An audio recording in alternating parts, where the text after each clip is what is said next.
J'en ai marre de voir dans cette vie, remplie de larmes, de souffrances, de cris, dirigée par ces gens qui ne connaissent pas l'avenir de nos enfants. Je ne veux plus penser à tout ce qu'on me dit, je ne veux plus penser à tous ces soucis, je ne veux plus penser, mais juste m'envoler vers la planète de liberté.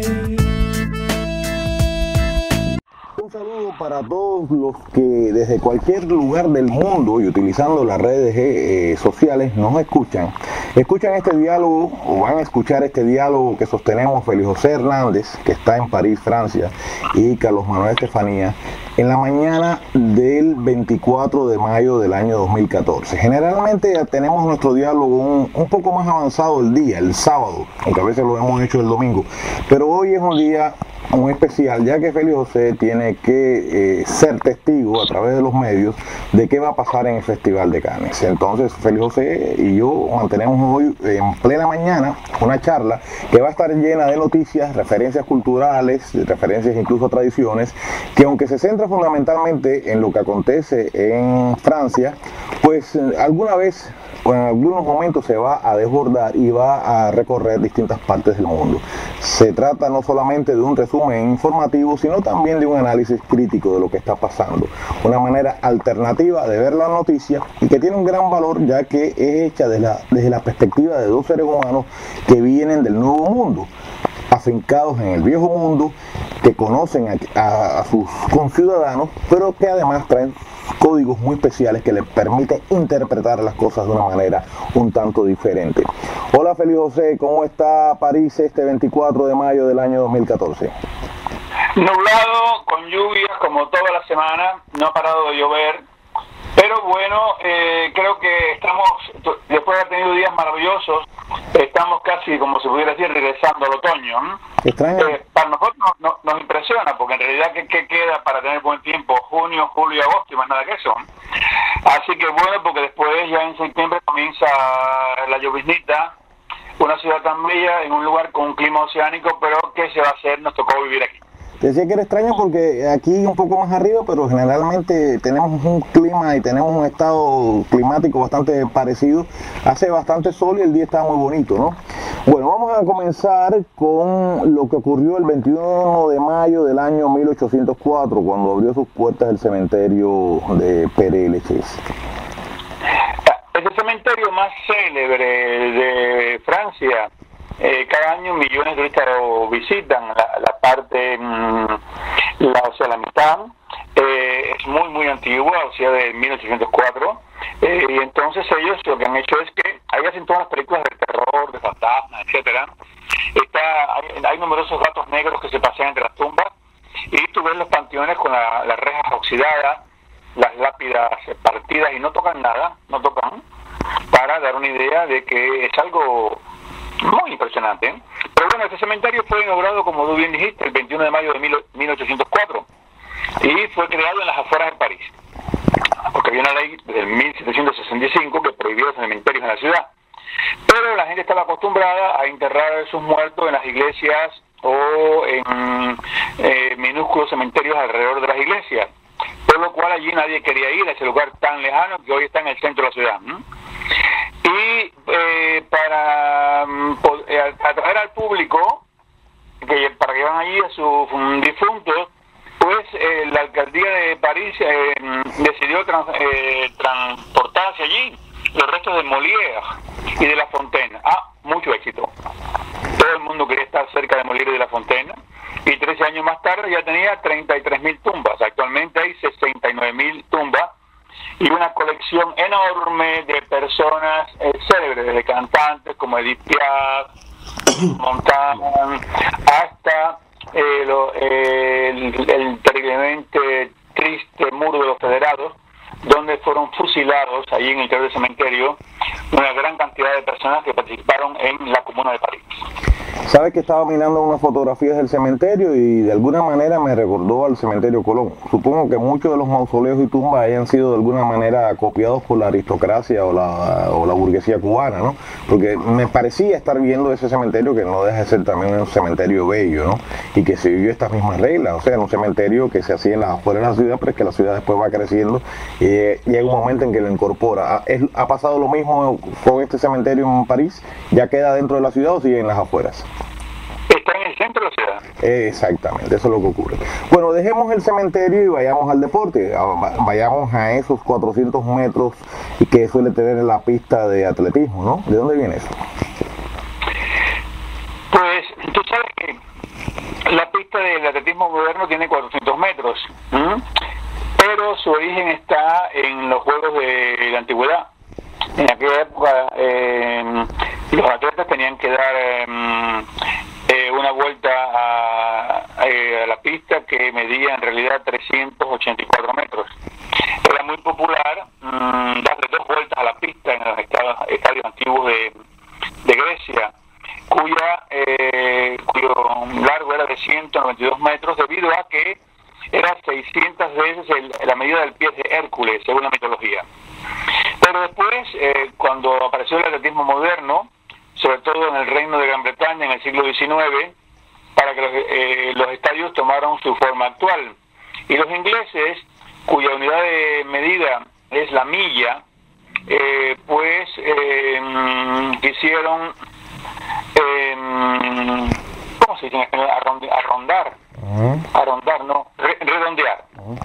Redondear el cuarto de milla, o sea, 402 metros, y así se quedó en realidad en 400 metros según el sistema métrico que se desarrolló después en el año 1960. Y así nació la pista de 400 metros. Interesante dato. Sabes que me fijé que los últimos cines que se hicieron en Cuba en los años 50, ¿no? Posteriormente apenas se construyeron durante la etapa mal llamada socialista, ¿no? Estos cines a veces tenían, como en el caso del cine Acapulco, una especie de tiendecita donde alguna vez se vendieron cosas para acompañar, chucherías para acompañar la visión de la película. Incluso yo recuerdo las matines con ese mismo cine Acapulco, donde desde ese lugar se le regalaban prácticamente a los niños chocolates y eso, cosa que después desapareció. No sé si habrán vuelto, ¿no? Hace mucho tiempo que no estoy vivo en Cuba, ¿no? Y acostumbrado a ir al cine solamente a ver una película, casi me chocó un poco el hábito que tienen todos los cines, no solamente de Suecia, los he visto en Canadá y en otros lugares del mundo, de acompañar con mariquitas y Coca-Cola y otras cosas la visión de una película, que no deja de ser muy agradable, la verdad. ¿Cuál es el origen de esta costumbre de tener las mariquitas, o como le dicen en inglés, popcorn en el cine? ¿De dónde está eso?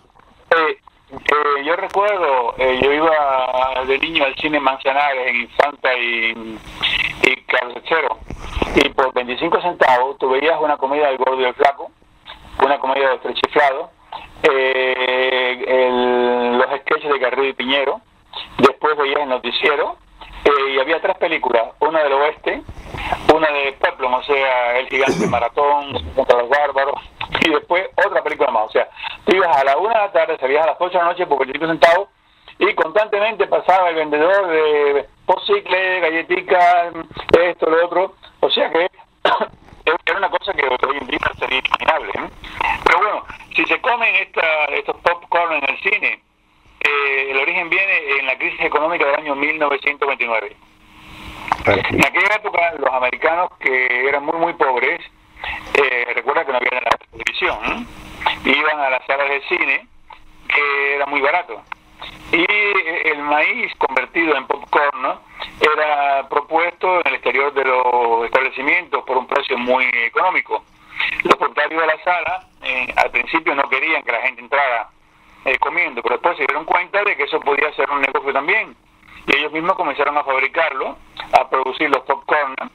En Santa Clara llamábamos rositas de maíz, y incluso algunos lograron multiplicar por 2 su beneficio, pero hasta que llegó el cine hablado, y entonces músicas y diálogo comenzaron a cubrir el ruido de la gente que masticaba los popcorn, y así los espectadores podían simplemente comerlo o la cabeza los popcorn. Claro, no deja de ser un negocio porque son bastante caros en relación a lo que tú puedes o hacerte en casa o comprar por la calle. Es un tremendo negocio para los dueños de los cines y no me extraña que pues haya duplicado las entradas con eso, ¿no? Bueno, dejemos el cine y entremos en los zapatos. ¿De dónde vienen las medidas de los zapatos? Las medidas de los zapatos fueron inventadas por los zapateros en el siglo XVIII para tratar de armonizar las tallas.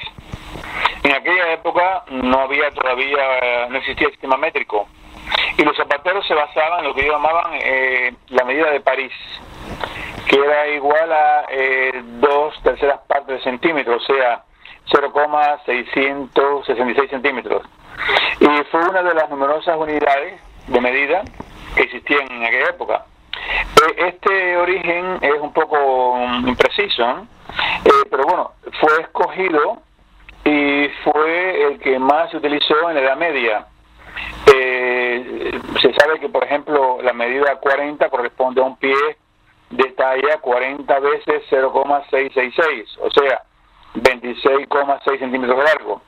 Pero la utilización de las medidas después se cambiaron con el sistema métrico que fue adoptado oficialmente en Francia, y ya en el año 1791. Ahora, la medida francesa se expandió por toda Europa, a excepción de Italia y de Gran Bretaña, que continúan con medidas diferentes. Por ejemplo, un 46 es un 45 y medio italiano, y es un 11 y medio o 12 americano, creo. Óyeme, vamos a entrar ahora en el caso de Evo Morales. Para mí es uno de los presidentes latinoamericanos, y sé que esto es totalmente opuesto a lo que se consideraría políticamente correcto, ya que es muy alabado. Para mí uno de los presidentes latinoamericanos con menos carisma de la historia y con menos conocimiento. Y esto no tiene nada que ver con su origen indígena, porque 2 siglos antes Benito Juárez, que era un hombre indio, era extraordinariamente culto. Y en realidad buena parte de América es una América india, donde hay gente de una cultura y un carisma y una inteligencia que estaría muy bien en el puesto de presidente, no como este señor, que lo que tiene es un aparato político atrás muy poderoso, incluido el aparato cubano. He sabido que era futbolista, incluso alguna vez he visto algunas imágenes de él como futbolista, y quizás hubiera sido mejor que se hubiese quedado en esa dimensión. ¿Qué te parece a ti? El Sport Boys Warners, es extraño que él lo haya aceptado teniendo un nombre en inglés, ¿no? Es el club de fútbol de primera división de Bolivia, y anunció que alguien había firmado como nuevo jugador importante para la próxima competencia, nada menos que el presidente de la República, Evo Morales. Se sabe que a este señor le gusta mucho el fútbol, y Morales llevará la camiseta número 10 y recibirá el sueldo mínimo, solamente $214 mensuales. Pero los dirigentes del club advirtieron que el nuevo jugador no participará en todos los encuentros a causa de su horario, que está muy ocupado con los problemas de la nación. Sabes que hay una serie hecha en Venezuela que es muy simpática, una serie animada que uno puede seguir en YouTube, se llama Isla Presidencial, y bueno, ahí acaban con todos los presidentes, incluso hasta con el rey de España, o sea, no tienen miramientos si son de izquierda o derecha. La figura de Evo Morales es muy simpática y siempre lo mantienen con una especie de amor platónico con Hugo Chávez, y quizás sea un poco la explicación de por qué le ha dado esto por el deporte, porque Hugo Chávez siempre en vida, que en paz descanse, siempre estaba haciendo alusiones a su condición de jugador de béisbol, ¿no? Y parece que ha copiado eso, pero ahora destacando la figura, el aspecto del fútbol, que es el deporte, me parece un poco más popular en Bolivia de lo que sería el béisbol. Bueno, vamos a dejar a Evo Morales y vamos a entrar en la fiesta de Nutella. Con motivo de cumplir 50 años la marca Nutella del grupo Ferrero italiano, organizó el 18 de mayo manifestaciones en el mundo entero, desde Nápoles hasta Dubái, Y aquí en Francia, este rey italiano de la pasta de chocolate para untar en el pan, hizo una inmensa fiesta en el célebre Parque de Sceaux, que reunió 50.000 personas.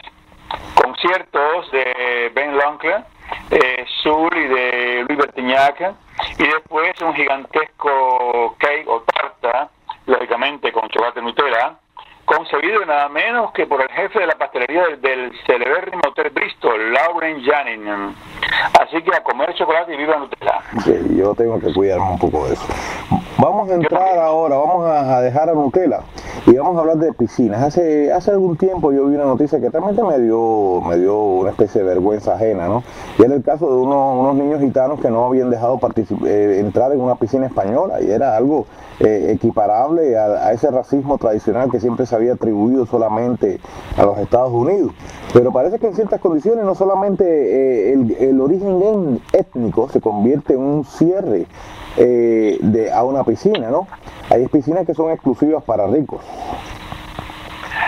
Esta piscina es la famosa piscina Molitor, que se encuentra en el distrito 16, el distrito más rico de París. Es una piscina de los años 30 que poco a poco se fue abandonada, aunque tuvo sus momentos de gloria. Es muy bella, es una piscina olímpica rodeada de una terraza y después con 3 pisos de cabinas, paredes amarillas, puertas azules, donde iba toda la gente de la élite francesa durante muchos años. Fue restaurada, fue abierta de nuevo, pero el problema está, estuvo cerrado durante 25 años, ¿no? Pero ahora actualmente, para poder nadar en esta piscina famosa, lo primero es que o eres cliente de un hotel de 5 estrellas que está al lado de la piscina, o si no eres cliente de ese hotel, pues tienes que pagar un derecho de inscripción de 1.200 euros y después 3.300 al año para poder entrar a la piscina. O sea que si tú no tienes para el primer año 4.500 euros, no puedes bañarte en esa piscina ni nadar en ella. Es exactamente la típica segregación por razones económicas, ¿no? Y contra esa parece que no hay ninguna ley anti-apartheid, que es algo que vivimos día a día. Y nunca se logró extirpar esa mala práctica, ni tan siquiera de los países comunistas, donde a su vez existían privilegios relacionados ya no con el dinero, sino con la escala de la jerarquía del poder, ¿no? Bueno, los vecinos de los franceses son los alemanes, y los alemanes son otra gran fuente de creación cultural y sobre todo de la música. ¿Qué tienes que contarnos de la Filarmónica de Berlín? La Orquesta Filarmónica de Berlín abandonó la casa, por fin abandonó después de tantos problemas, la casa EMI, y creó su propia marca, la Berliner Philharmonische Recording, que me perdonen los alemanes, y ellos han decidido comenzar por editar la Sinfonía número 1 y 4 de Robert Schumann, dirigida como se debe por su director musical, Simon Ratner. La grabación ha sido realizada en directo por la Filarmónica de Berlín en el 2013 y estará disponible dentro de un mes en 2 formatos. Un estuche de 4 vinilos, 433 RPM, o un estuche de 4 discos compactos. Las otras grabaciones que están previstas ya son La Pasión según San Juan de Bach, y también dirigida por Ratner, y un ciclo completo de sinfonías de Schubert avec Nicolaus Arnoucourt. Bueno, de la música pasemos a las obras de arte. Me parece magnífica esta práctica de que sean prestadas obras de arte. Vamos a explicarle a quienes nos escuchan de qué se trata. Pues algunas obras muy importantes o que son símbolos de un museo, por ejemplo como la Mona Lisa en el Louvre, etcétera, pues raramente son prestadas por los museos que las poseen. Es el caso del Circo de Chabot, que está conservado en el Museo de Orsay, que tiene la pintura del siglo XIX. Ese museo, allí tú puedes ver Gauguin, Renoir, Manet, Monet, etcétera. Pero este famoso cuadro, que es uno de los más conocidos de Chabot, partirá de París, prestado a una retrospectiva que va a llevar a cabo el Kroller-Müller Museum hasta el 7 de septiembre en Holanda. La institución holandesa pues celebró el gesto aceptando separarse al mismo tiempo de una de sus obras más famosas de la colección, El payaso musical de Auguste Renoir. O sea que se considera como una impresionante metáfora de la condición humana. Muy interesante esto de las obras de arte y la posibilidad de que se presten, ¿no? Mi contacto con los gitanos tuvo lugar, mi primer contacto, fue cuando estudiaba en Rusia, en la parte de Moscú, allá por los años 80, me encontré unos gitanos. Los gitanos eran bastante mal vistos en Rusia, ¿no? Incluso llama la atención que en esa serie que destacaba la época de la revolución bolchevique, que trataba de 4 personajes que se llamaban los incapturables, uno de los héroes era un gitano, pero en general los gitanos eran vistos muy mal, ¿no? Así que si eso era allí, también ocurría en el resto del mundo, ¿no?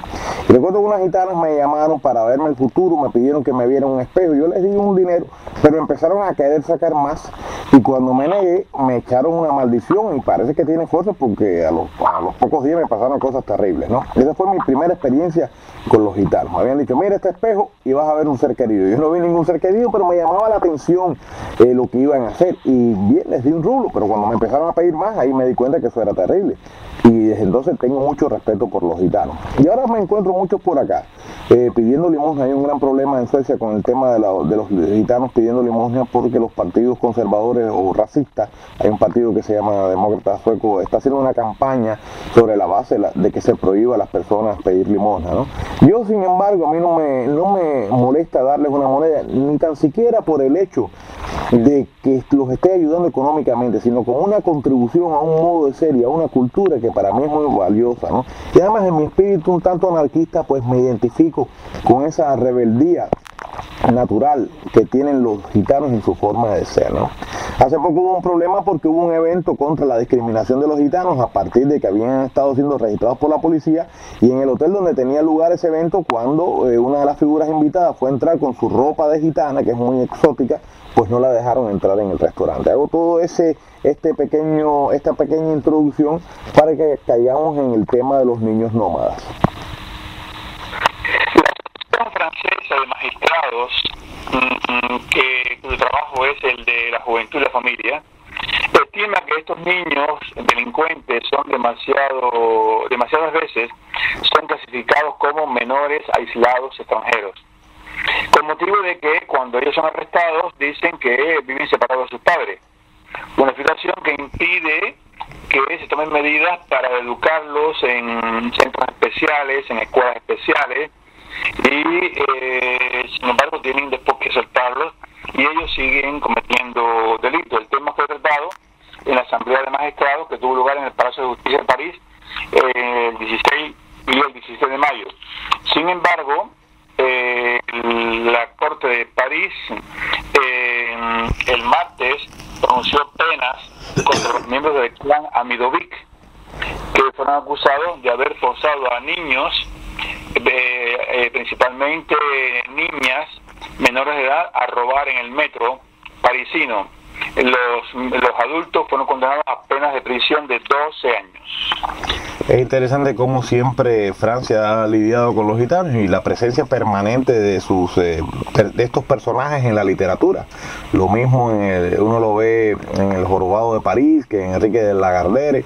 En estas series de aventuras, ¿no? Siempre aparecían los gitanos por algún lado. Yo creo que es un choque cultural muy grande. Ellos, en su cultura está quizás no trabajar y vivir, entre otras cosas, o sobre todo el robo, y no creo que va a haber solución. Es una cultura tan poderosa y tan programadora como puede ser una religión, ¿no? Así que veremos en qué termina este tipo de medidas, ¿no? Cuando estudiaba en Rusia también hice amistad con la gente de Azerbaiyán, ¿no? Era un pueblo, me caían bien a pesar de que eran musulmanes, y los musulmanes y los cubanos no se llevaban muy bien. Y recuerdo que un detalle que marcaba su disidencia es que siempre estaban escuchando la radio turca, y ellos me explicaron que su lengua y la turca era prácticamente la misma, ¿no? Y era su manera de disentir. Y también recuerdo cuando leyendo las historias del partido bolchevique, leí el momento en que la Unión Soviética, no recuerdo si era el propio Lenin, daba la orden de entrar en la provincia norte de Persia, que era Azerbaiyán, y ocuparla. Y supe que aquello había sido una anexión forzada de una provincia que pertenecía a otro país. Me llamó un poco la atención, adoctrinado como estábamos entonces, de que el imperialismo no venía de la Unión Soviética, sino que el único imperialismo posible era el que se generaba en los países capitalistas, ¿no? Eso me hizo pensar un poco, ¿no? Un pueblo que no se sentía bien, que pertenecía a otra cultura y que había sido obligado a entrar en a la fuerza en Rusia. Yo me imagino que estos años de totalitarismo, aparte de los años de autoritarismo que habrían vivido antes bajo otros regímenes, ¿no? Se ve reflejado hoy en día en las celdas de Bakú. ¿Qué tú crees? Con motivo de la visita de Azerbaiyán del señor presidente de Francia, François Hollande, la ONG Human Rights Watch pidió al presidente que intercediera para que el gobierno de Azerbaiyán liberara a unos 30 prisioneros políticos importantes, entre ellos los opositores Ligar Mammadov y Toyif Mammadli. Anar Mammadli, director del Centro para la Observación Electoral y los Estudios Democráticos, también la periodista Rauf Mirgadirov y Oleiba Yunus, una figura de la defensa de derechos humanos, que está también encarcelada en las celdas de Bakú.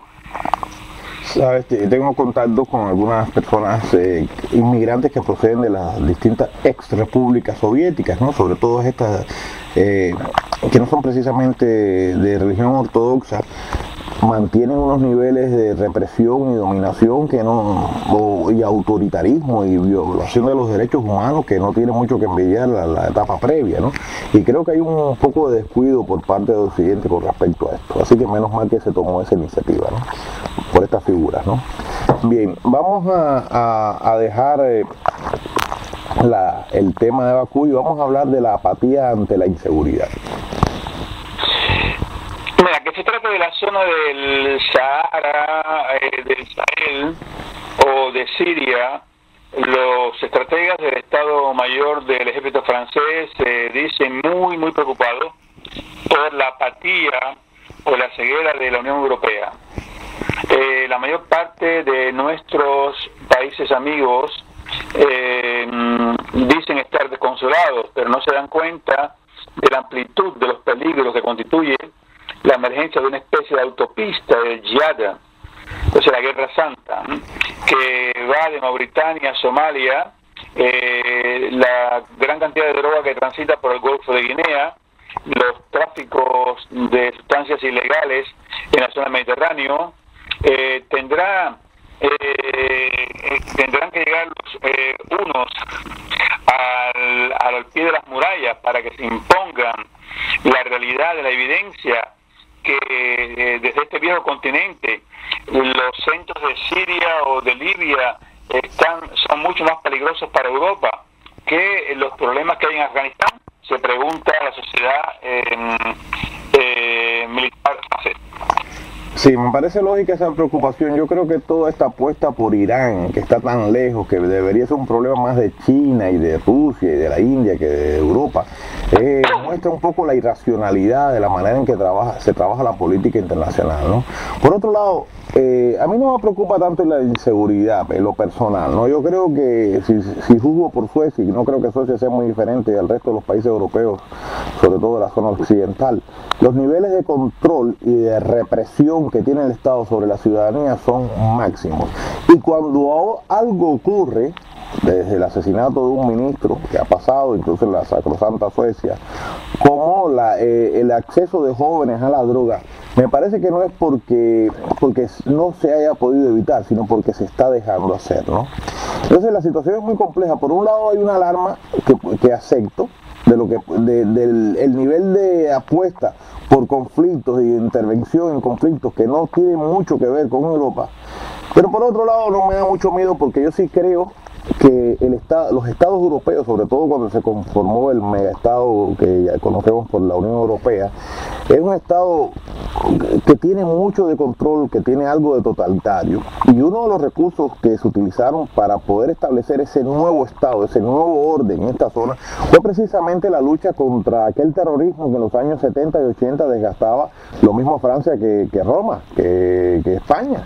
O sea, muchos de estos grupos terroristas permitieron la implementación de políticas de control que no solamente sirvieron para acabar con el terrorismo, sino para tener bajo total control al ciudadano. Y además hoy ya tenemos todo este aparato internetico digital que permite que estemos bajo la vigilancia permanente del gran hermano, sin necesidad de tener una cámara puesta frente a nuestra vivienda, como pasa en Cuba, por ejemplo, ¿no? Tú llevas contigo el control, el Estado está sobre ti en todo momento, ¿no? Me da gracia porque acabo de leer escuché una noticia el otro día en una radio española que había un escándalo porque un muchacho había puesto una aplicación en el móvil de una muchacha que era su exnovia y todo, el chiquito lo acusaron de violencia machista, lo cual me parece un absurdo, ¿no? Y yo me pregunto, ¿no bastaría con una ley de la integridad del individuo, pero una ley que se aplicara lo mismo si la novia cela al novio, el novio cela a la novia, que si el Estado cela al ciudadano? Fíjate que no existe esa misma actitud contra el control que podamos tener sobre los individuos. Entonces, a mí, yo soy de los que no se preocupa tanto por la inseguridad. Quizás me parecería mejor que no interviniera Europa en muchos conflictos, que al final lo que hace es ayudar a la desarticulación de estados, ¿no? Bueno, de la inseguridad pasemos a los rascacielos más bellos. ¿Cuáles son? Su forma recuerda la de una especie de cristal muy largo, roto. Es la torre Shard, que con sus 310 metros de altura es la más alta de Europa, acaba de ser construida en Londres. Shard en realidad quiere decir en inglés un pedazo de vidrio roto. Fue imaginada por el arquitecto italiano Renzo Piano y fue elegido como el rascacielos más bello construido en el 2013 por un jurado internacional compuesto de expertos. Recompensaron a la vez por su aspecto estético, o sea, es un color, se refleja en todo el inmueble, el cielo y las nubes, o sea, como las nubes pasan sobre su fachada, y también la proeza técnica, porque en efecto fue construido en un espacio muy muy estrecho, lo que obligó al equipo a tomar unas medidas técnicas muy difíciles. En segunda posición del concurso, el jurado designó a la DC Tower One de Viena, seguido por el Sheraton Huzhu Home Spring Resort en Shanghái. Hay que ir al lugar número 10 para encontrar la Tour Carpe Diem, construida en el barrio La Défense, el barrio de los negocios de París. En total, 5 de los 10 rascacielos más bellos del mundo construidos el año pasado se encuentran en Europa, un récord desde el año 2008.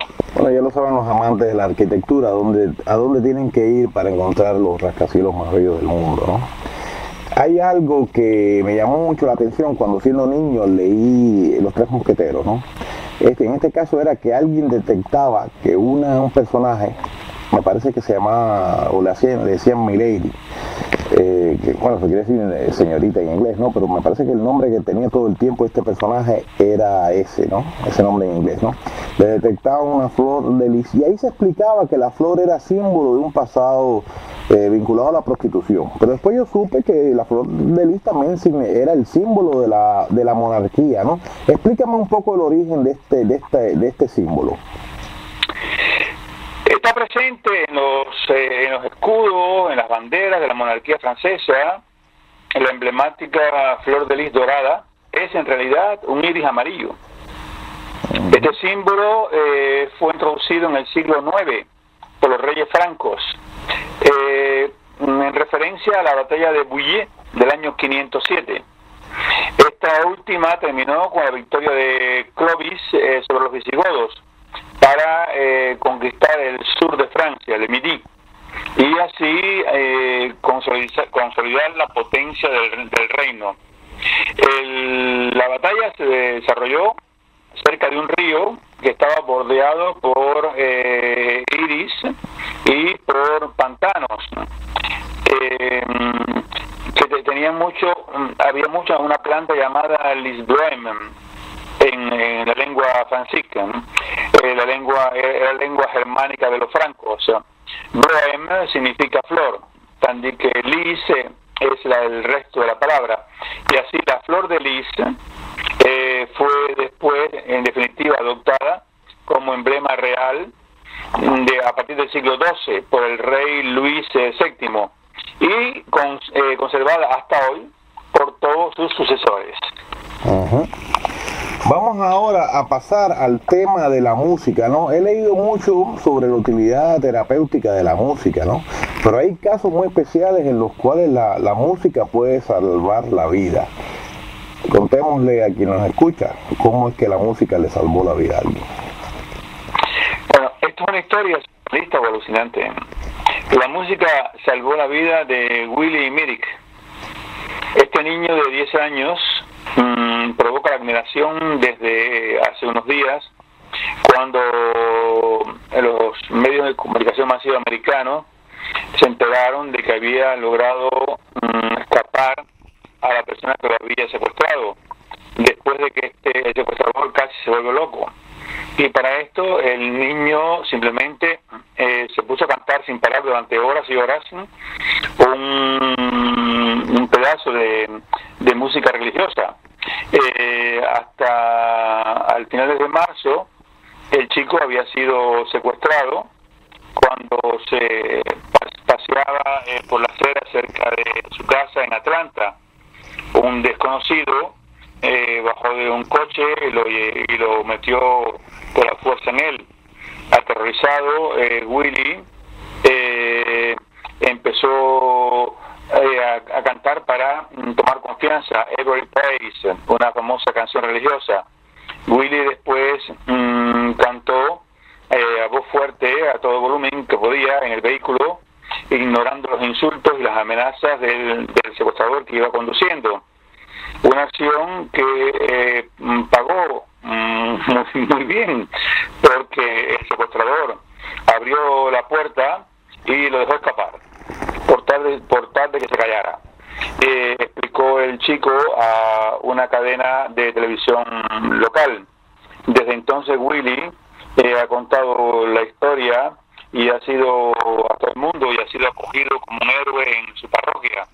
Y para su cumpleaños incluso tuvo una visita especial, nada menos que de Hezekiah Walker, que es una estrella de la música religiosa, el autor de Every Praise. En cuanto al secuestrador, todavía la policía sigue buscando. Yo sospecho que no debe entonar muy bien este niño cuando logró que lo liberaran a costa de cantar. Yo he visto gente que tiene muy mal oído y cuando empiezan a cantar una canción que conoces, eso se convierte en la peor tortura. Y me parece que aunque la noticia no lo subraye, este es el caso de este niño, ¿no? Este niño seguramente entonaba pésimamente y esta debió haber sido paradójicamente su salvación. La gente no está preparada todavía, sobre todo me refiero a los cubanos, para comprender que en los propios países totalitarios o comunistas es donde se gesta la nueva clase política que en caso de una transformación hacia un modelo liberal de economía de mercado, pues van a regir las riendas de estos países, ¿no? El caso más interesante y más visible que tenemos es el de Alemania con la Merkel, que en su juventud, además de haberse formado dentro del sistema, fue militante de la Federación Juvenil Socialista, no recuerdo exactamente el nombre que tenía, la Organización de los Jóvenes Comunistas Alemanes de aquel entonces, ¿no? Aunque su padre fuera pastor, pero ella era una figura.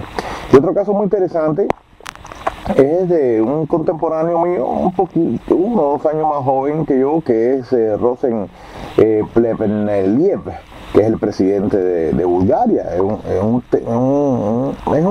realmente un académico, tiene una formación científica más bien, no matemática, algo así, que tiene las riendas de Bulgaria. Es un país del que no se habla muy mal últimamente, aunque sí tuvo una etapa de transición y de corrupción muy complicada, apenas terminado y hasta convulsa, diría yo, apenas terminada la transición del comunismo al capitalismo, ¿no? ¿Cuál es la declaración que ha hecho este personaje? claro, nosotros, nuestro país es presentado como el más prorruso de la Unión Europea, pero Dostoyevsky y Tchaikovsky nunca invadieron Crimea. Nosotros, ante todo, somos un país proeuropeo, nuestra casa común es Europa, pero ¿a qué sirve tener una casa bien limpia y bien mantenida si estamos en un barrio de mala fama?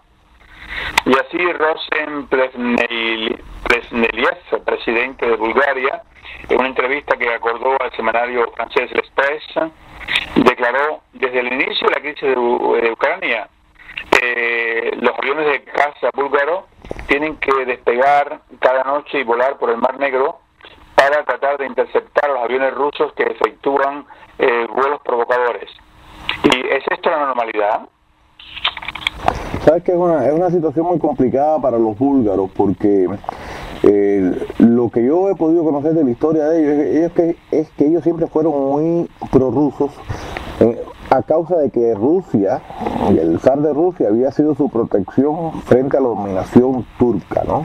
Entonces, bueno, aquí se va a crear un problema de doble lealtad. Por un lado está la tradición histórica, incluso la identificación religiosa. Ellos son mayoritariamente ortodoxos, igual que los rusos, que le han dado mucho poder a la Iglesia ortodoxa.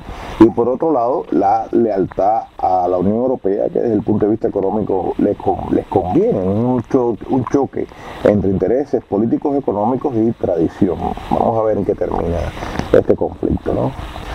Bueno, vamos a dejar a Bulgaria y vamos a irnos a Houston. Vamos a hablar de Estados Unidos. Y vamos a hablar de los habitantes de Woodland Heights. Esta es una historia que puede ser muy simpática, pero para los que nos enteramos de ella, pero no creo que lo sea para los que lo sufren. Los habitantes de Woodland Heights están hartos. Desde hace algunas semanas hay un misterioso individuo que hace sus necesidades fisiológicas sobre sus céspedes bien cortaditos, muy bellos, de un barrio residencial de Houston, Texas. Y aparte parece tener algunas preferencias.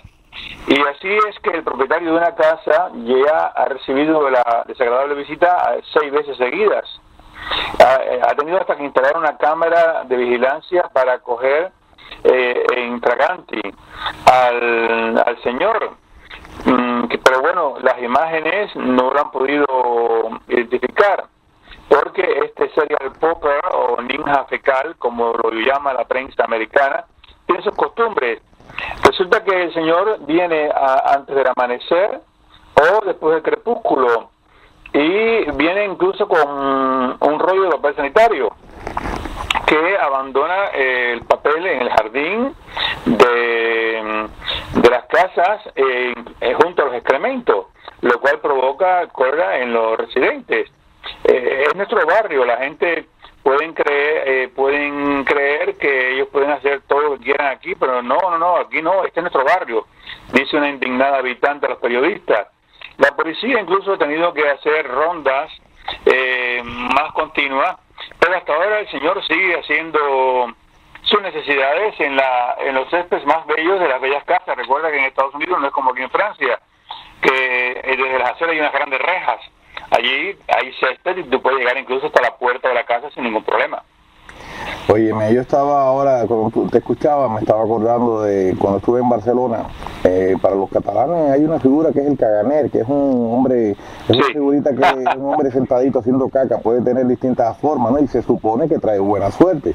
Entonces yo pienso que los habitantes de Woodland Heights, en lugar de estar tan preocupados, deberían estar felices de que tienen su propio caganer de carne y hueso. A lo mejor le presenta a esa gente. ¿Dime? Los catalanes lo ponen en el pesebre detrás de la casita que ponen, o de la cueva donde nace Jesús, pues lo esconden y él está allí para traer suerte. Así que es algo muy, muy catalán eso. Que no se quejen del caganer de Woodland Heights. Los gatos son animales inteligentes, pueden ser muy hábiles, un poquito zorros también, ¿no? Pero pueden ser heroicos. Vamos a poner el caso de un gato heroico. No sé si viste el vídeo, yo lo vi. En el vídeo hay un niño de 4 años que está montando velocípedo en la entrada de su casa, y viene un perro y lo muerde por el muslo y lo arrastra, y en eso un gato se lanza como un verdadero felino, como si fuera un tigre contra el perro, araña el perro y el perro sale huyendo. Pues, en el vídeo después se ve el chico que dice, este es mi héroe, abrazado a su gatito, y se ven las heridas de la pierna, de los colmillos de la pierna del niño, ¿no? Pero bueno, esa es la historia del vídeo, que yo lo vi, no sé si tú lo has visto.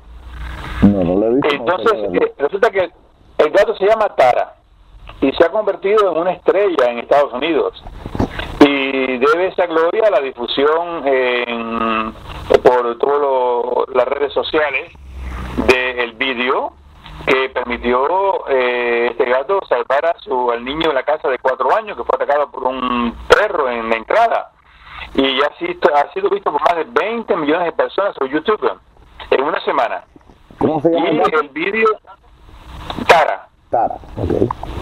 Tú lo verás, es increíble cómo este gato se lanza contra el perro, es fabuloso. Y después, incluso cuando el perro se va del otro lado del coche, sigue buscándolo. O sea que más de 20 millones de personas lo han visto en una semana el vídeo, y esto lógicamente ha llamado la atención de la prensa americana, que han multiplicado las entrevistas a los padres, al niño.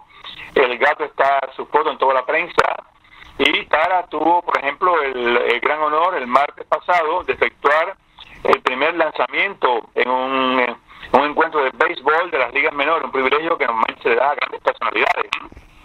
Claro, el gato estaba en los brazos de su patrón. Ahora, no será la primera aparición en grandes actos. La familia ya ha recibido tantas solicitudes de tantas cantidades de revistas, periódicos, cadenas de televisión, incluso la revista Cat Fancy dice que su sueño es poner la foto de Tara en la próxima portada del número dedicado a los gatos. Sabes que yo creo que entre las cosas que llaman la atención es que esa es una conducta más bien propia de los perros. Los perros son instintivamente protectores de los niños, ¿no? Y supongo que ese gato ha desplazado. Había un gato muy famoso porque por la forma de su cara parecía que estaba bravo, y continuamente estaba la imagen de ese gato, ¿no? Tiene su nombre, es inglés, dice algo así como el gato mal encarado, una cosa de esa, ¿no? Y entonces, bueno, voy a buscar a Tara a ver cómo es la escena esta de la salvación. Es fantástica, es fantástica. Debe ser interesante. Hace una semana yo había leído aquí en la prensa sueca y te había preguntado sobre el tema de la presencia de policías chinos en Francia para ayudar a combatir los delitos contra los turistas, ¿no?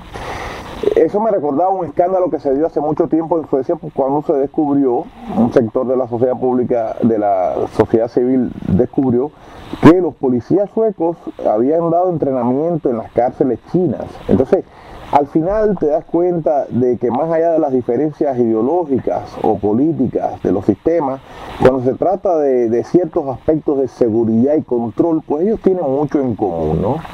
Bueno, vamos a partir de esta pregunta que yo te había hecho y que tú sabías o qué querías del tema de los chinos ayudando a los policías franceses, ¿qué es lo que está pasando con la protección del turista en París? Pues mira, la capital de Francia se va a encontrar bajo alta protección para la estación turística que comienza. El jefe de la policía, Bernard Bucco, lanzó el plan de seguridad de los turistas para el periodo mayo-septiembre. En esa época París es visitado por más de 15 millones de extranjeros. Normalmente 200 policías suplementarios van a agregarse a los 6.400 policías que tiene ya la ciudad, principalmente en las zonas turísticas. Los objetivos de la jefatura son el de evitar que los carteristas o los que arrancan los bolsos de los hombros de las mujeres no lo puedan hacer, y informar mejor a los visitantes sobre los lugares más peligrosos, y sobre todo a los turistas asiáticos, que son los más vulnerables. Hay que decir que, por ejemplo, Notre Dame de París, que es el monumento más visitado, 13 millones de turistas por año, allí hay ladrones que abundan por todas partes. Personalmente, a mí me han robado una sola vez en 33 años de libertad, y fue en Notre Dame. Me robaron la cámara fotográfica, no sé cómo la lograron sacar de mi bolso, pero me la robaron. Bueno, la Torre Eiffel tiene 7 millones de visitantes al año, y muchos carteristas están en esa zona. Y también los grandes almacenes de Boulevard Haussmann son muy apreciados por los asiáticos porque son grandes almacenes de lujo. Y allí van en esa época más de 1.200.000 turistas, pero también abundan los carteristas. Ahora, hay refuerzos que han llegado de China. En este sentido, la jefatura de policía de París ha pedido colaboración a la policía china, porque claro, cuando a un chino que nada más que habla su lengua le roban, etcétera, pues la policía no entiende para levantar un acta, no entiende nada. Y así, como se espera que este año, en esa época, visiten a París más de 500.000 de chinos, ellos son víctimas de los delincuentes, porque en lugar de, como el resto de los europeos, pagar con tarjeta de crédito, pues se desplazan con mucho dinero en efectivo en la cartera. Y ellos van a esos lugares, Torre Eiffel, Notre Dame, grandes almacenes, etcétera, y los policías parisienses así se harán patrullas acompañados de un policía chino para que pueda, un hombre o una mujer, para que pueda traducir los problemas que confrontan los turistas de ese país. El año pasado, las mismas medidas de seguridad se tomaron y se logró reducir en un 9,7% el número de víctimas de robos con respecto al año anterior. Otro país que es un destino importante turístico, por lo menos desde la perspectiva sueca, es España, tus vecinos españoles y primos nuestros, ¿no?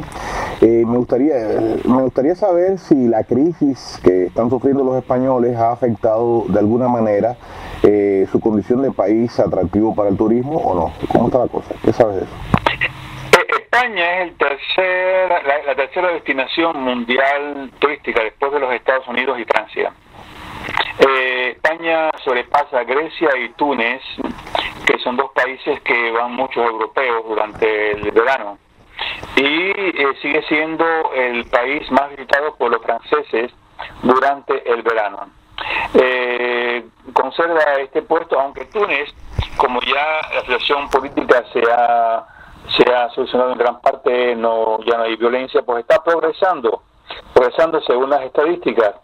Pero España combina el sol, cultura cerca de las playas, lugares siempre interesantísimos para visitar, y una relación calidad-precio muy interesante, además de un parque hotelero gigantesco.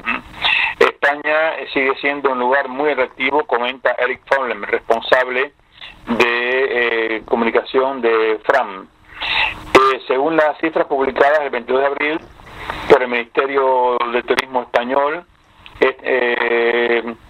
sigue siendo España el tercer país, como repito, del mundo. Tuvo en el primer trimestre solamente 10.100.000 turistas lo visitaron, lo cual sobrepasó un 7,2% lo del año precedente. Actualmente se espera que en este año se rompa el récord de visitantes con 60 millones de turistas. Y aquí tengo una noticia interesante a nuestro viejo Charles Aznavour. ¿Te acuerdas de las canciones que oíamos desde Cuba? Sí, cumplió 90 años. La Bohemia, Venecia sin ti, etcétera. Pues el gran Charles, que nació el 22 de mayo de 1924, acaba de celebrar sus 90 años. Bailó, cantó en un espectáculo transmitido por la televisión. Charles Aznavour, su verdadero nombre es Shanur Baginagh Aznavourian. Nació en París de padres armenios. O sea, su familia sufrió las masacres de los armenios en Turquía. Y él se crió en un medio artístico. Comenzó su carrera de cantante a los 9 años. Y a los 22 conoció a Edith Piaf, a la cual acompañó a lo largo de una tournée mundial. Entre el año 48 y el año 2011, el gran Charles pues hizo 32 álbumes, y después de 81 años de carreras él sigue, no se retira, sigue cantando. Yo creo que él morirá cantando. Sabes que ese día yo vi la noticia temprano en la mañana en el canal 4 de la televisión sueca, ¿no? Me llamó la atención el hecho de que habían dos locutores, una muchacha de unos 30 años, no mucho más de 30 años, y un locutor de unos 50 años, ¿no? Entonces él dice, hoy Charles Aznavour cumple 50 años, dice la muchacha, ¿y ese quién es? Entonces te llama la atención cómo es posible que ya la gente joven no conozca a alguien que para nosotros fue una estrella, ¿no? Entonces, precisamente previendo eso, hice una especie de colección de enlaces en nuestra página de Facebook, con enlaces a artículos que hablaban de quién había sido él, con películas de YouTube donde se hacía un recorrido de su obra musical, de su obra artística, ¿no? Y también con entrevistas de la televisión francesa, no importa que mucha gente no entendiera el idioma, donde se le veía lo fuerte que se ve y lo bien que se ve ese hombre a esa edad. Parece que el canto ha hecho que este armenio, porque sus padres eran armenios, él es francés, ¿no? Este franco-armenio pues se mantenga en forma al cumplir esa edad, ¿no? Yo pienso que el canto no solamente puede salvar a un niño de un secuestro, sino que puede incluso prolongar la vida, ¿no? Tengo que decirte que lo olvidaba, y esta semana la famosa revista L'Express, que es junto con el Nouvel Observatoire y Le Point las tres revistas más importantes de Francia, sacan en su primera página, en la portada, una foto de Fidel Castro y dice la vida de Navarro, o sea, de fastuosa, de Fidel Castro. Y al interior hay una serie de fotos, una serie de artículos sobre la forma lujosa en que viven, los yates, incluso vienen las fotos aéreas de las islas que él posee privadas al sur de la Bahía de Cochinos, Cayo Piedra, donde están, son fotos magníficas, hay una zona que tiene una rampa de tiro de cohetes de suelo-aire, casa de invitados donde iba nuevamente García Márquez, Erich Honecker, Turner, el millonario americano, piscina de agua dulce, puentes, un delfinarium, yates, un restaurante flotante, la casa de él, un helipuerto, el criadero de tortugas, el búnker en caso de ataque, reserva central eléctrica. O sea, es fastuoso las fotos que hay en el Express. Se lo aconsejo al que lo pueda comprar de esta semana. Es el número 3281 de la semana 21-27 de mayo. Y aparte también de las fotos, con toda esta serie de gente, los datos que da de la riqueza despampanante y de los objetos de lujo que posee allí. Y todo es gracias a un periodista francés que se unió a Juan Reinaldo Sánchez, antiguo escolta de Fidel Castro, que hace sus revelaciones explosivas en un libro que se llama en francés La vie cachée de Fidel Castro, la vida oculta de Fidel Castro. Tú sabes Hoy pienso escribir una gran crónica y te la enviaré. No, realmente te tomo la palabra porque me interesaría muchísimo publicar esa crónica, que además estoy seguro que también la publicarás en tu página, ¿no? Después voy a dar exactamente las coordenadas para que todo el mundo visite y encuentre esa página, pero a propósito de eso, yo acabo de hacer una especie también de discurso, enlazando varias alocuciones y programas de una radio que es una radio de propaganda. Paradójicamente yo la llamo la radio de la gusanera castrista de Miami, ¿no? Hay un conflicto muy curioso porque hay una empresa que tiene una especie de monopolio, o por lo menos tiene privilegios de viajes a Cuba, que se niega a financiar esa radio. Y entonces el conductor de este programa, que se llama La Tarde Se Mueve, que es Edmundo García, ha dicho que le va prácticamente se le ha jurado a esta empresa y en todo momento ha estado haciendo referencia a la pureza de la Cuba de Raúl y la Cuba de Fidel, ¿no? Es una idealización total a la Cuba de Fidel y la Cuba de Raúl, y no se da cuenta que sobre todo bajo el Raulato lo que importa es el cash. Y si estudiara un poco y conociera un poco mejor la vida de sus ídolos, se daría cuenta que si en un momento dado hay que sacrificar la propaganda, que es lo que hace esta radio, por los ingresos, que es lo que trae aquella otra empresa, pues a nadie le va a importar si esa empresa financia o no financia la radio de la Gusanera Castrista, ¿no? Una radio que, por cierto, hoy el jueves pasado transmitió su última señal al éter, ahora tiene que pasar al internet por la falta de recursos que tiene. Es un fenómeno muy curioso que está pasando en Cuba, ¿no? Y como decía, yo invito a todos los que nos escuchan a que disfruten de las excelentes crónicas e imágenes que publica Félix José en su sitio.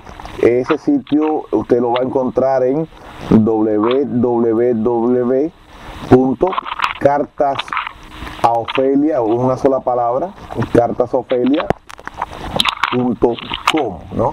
Y ahí hay trabajos excelentes que escribe Félix José y crónicas magníficas, más sus libros que han sido publicados, ¿no?, en España y no sé si en otros lugares. Félix, con esta noticia lo único que me resta a mí es agradecerte la magnífica selección informativa que has hecho y darte un saludo para ti, para tu señora, para tus hijos, tu familia, tus amigos y sobre todo nuestros compatriotas en Francia que tienen contacto contigo. Pues igualmente, amigo, tú sabes que nosotros los cubanos, como los Estados Unidos e Italia, España, celebran el Día de las Madres el segundo domingo de mayo. Y ya las felicitamos. Entonces ahora habrá que felicitar a las francesas, porque en Francia el Día de las Madres es este domingo que viene ahora. Así que si hay francesas que nos están oyendo, pues felicidades por este domingo y un saludo a todos ustedes. Un abrazo, amigo. Sí, lo mismo pasa en Suecia. Ahora es el Día de las Madres este domingo. Ah, también. Sí, pues entonces a las suecas también. Sí, parece que hay una conspiración para desplazar en esta zona el Día de las Madres, ¿no? Y bueno, después de esta felicitación de Félix José a la que yo me uno, yo quiero embullar a todos los que nos están escuchando a que no dejen de seguirnos tanto en iVoox como en la página oficial de Cuba Nuestra. Ahora le voy a decir dónde está en internet. Es cubanuestrasemanario.wix.com / y después Semanario Cuba Nuestra como una palabra, ¿no? También estamos en YouTube. Nosotros preparamos a veces con unas fotos excelentes que nos manda Félix José, hacemos una especie de video donde usted puede escuchar este diálogo, además de publicarlo en iVoox. Puede buscar nuestro sitio en iVoox, con solamente poner la palabra Cuba Nuestra, y también en Facebook, donde estamos con Cuba Nuestra. Félix José también tiene una página en Facebook. Y así, con esto cerramos esta charla que ha tenido lugar en un día un poco nublado en París y bastante soleado en Estocolmo, un día que es el 24 de mayo del año 2014. Hasta la vista.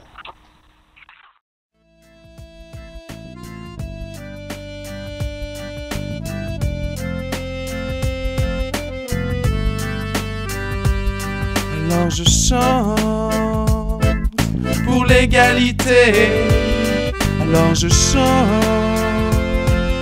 pour la liberté, alors je chante